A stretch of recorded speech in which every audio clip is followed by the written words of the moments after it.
नमस्कार मित्रांनो, वैदिक ज्ञान मराठी या यूट्यूब चॅनलमध्ये आपले स्वागत आहे।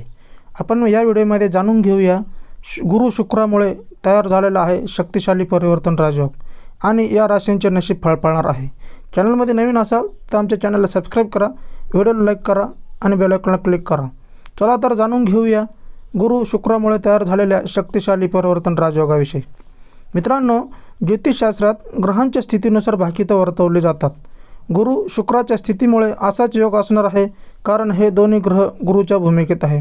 शुक्र ग्रह दैत्यगुरु आहे तर बृहस्पती हा देवगुरु आहे। त्यामुळे या दोन्ही ग्रहांच्या स्थितीमुळे शक्तिशाली परिवर्तन राजयोग तयार होणार आहे। चला तर जाणून घेऊया परिवर्तन राजयोगाविषयी सविस्तर। 12 राशी, 9 ग्रह आणि 27 नक्षत्र यांचं गणित पाहून ज्योतिष भाकीत करत असतात। त्यामुळे ग्रहांची स्थिती बदलली की भाकीतही बदलतात।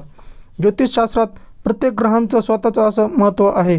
शुक्राला दैत्यगुरु म्हणून संबोधलं जातं, तर बृहस्पती हा देवगुरु आहे। या दोन्ही ग्रहांची आपापली खासियत आहे। शुक्र हा भौतिक सुखांचा कारक आहे। प्रेम, आकर्षण, विवाह आणि दाम्पत्य सुखासाठी हा ग्रह कारक मानला जातो। गुरु हा ग्रह ज्ञान, शिक्षा, धन, संतान, धर्म आणि प्रगतीचा कारक मानला जातो। त्यामुळे या दोन्ही ग्रहांमध्ये विरोधाभास आहे। सध्या बृहस्पती हा ग्रह वृषभ राशीत विराजमान आहे। या राशीचा शुक्र हा स्वामी आहे, तर शुक्र हा गुरुच्या मीन राशीत विराजमान आहे। त्यामुळे दोन्ही ग्रहात विरोधाभास असला तरी एकमेकांच्या घरात असले की इजा पोहोचवत नाही। या दोन्ही ग्रहांच्या स्थितीमुळे परिवर्तन योग तयार झाला आहे।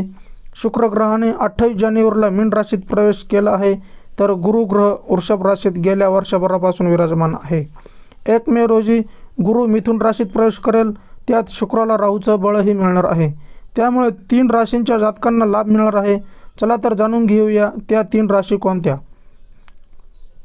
मेष या राशीच्या 11व्या स्थानात शुक्र आहे, तर गुरुमुळे धनभावात परिवर्तन योग तयार होत आहे। यामुळे मेष राशीच्या जातकांना लाभ मिळणार आहे। कमी मेहनत करूनही जास्त फळ मिळण्याची शक्यता आहे। स्पर्धा परीक्षांची तयारी करणाऱ्या विद्यार्थ्यांना लाभ मिळेल। इतकंच काय, अडकलेले पैसाही परत मिळू शकतो। कामाच्या ठिकाणी असलेला त्रास कमी होईल। नव्या नोकरीची ऑफर मिळू शकते। मीन या राशीतच शुक्र ग्रह विराजमान आहे आणि ही रास गुरुची आहे। त्यात गुरु 3ऱ्या स्थानी आहे। त्यामुळे आत्मविश्वास जुनावलेला दिसेल। बोलण्या चालण्यात फरक जाणवून येईल।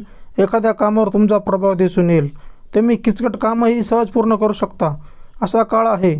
खर्च कमी झाल्याने बचत वाढेल। तसेच गुंतवणुकीसाठी नवे पर्याय तुमच्यासाठी उपलब्ध होतील। मानसिक तणावही कमी होईल। कन्या या राशीच्या जातकांनाही परिवर्तन राजयोगाचा लाभ मिळेल। शुक्र 7व्या स्थानात असल्याने वैवाहिक जीवन सुखकर आणि भागीदारीच्या धंद्यात यश मिळण्याची शक्यता आहे। उद्योगधंदा, नोकरीमध्ये प्रगती दिसून येईल। मागच्या काही दिवसापासून नोकरीत असलेल्या अडचणी दूर होतील। तुम्हाला एखादी मोठी पोस्ट मिळू शकते। तुम्ही तुमच्या हाताखाली असलेल्या लोकांकडे चांगल्या प्रकारे काम करून घेऊ शकता। तर मित्रांनो, आपण या व्हिडिओमध्ये जाणून घेतले गुरु आणि शुक्राच्या युतीमुळे तयार होणारा परिवर्तन राजयोग। अशीच नवीन माहिती मिळवण्यासाठी आमच्या व्हिडिओला लाईक करा, चॅनलला सबस्क्राईब करा आणि बेल आयकॉनला क्लिक करा। धन्यवाद।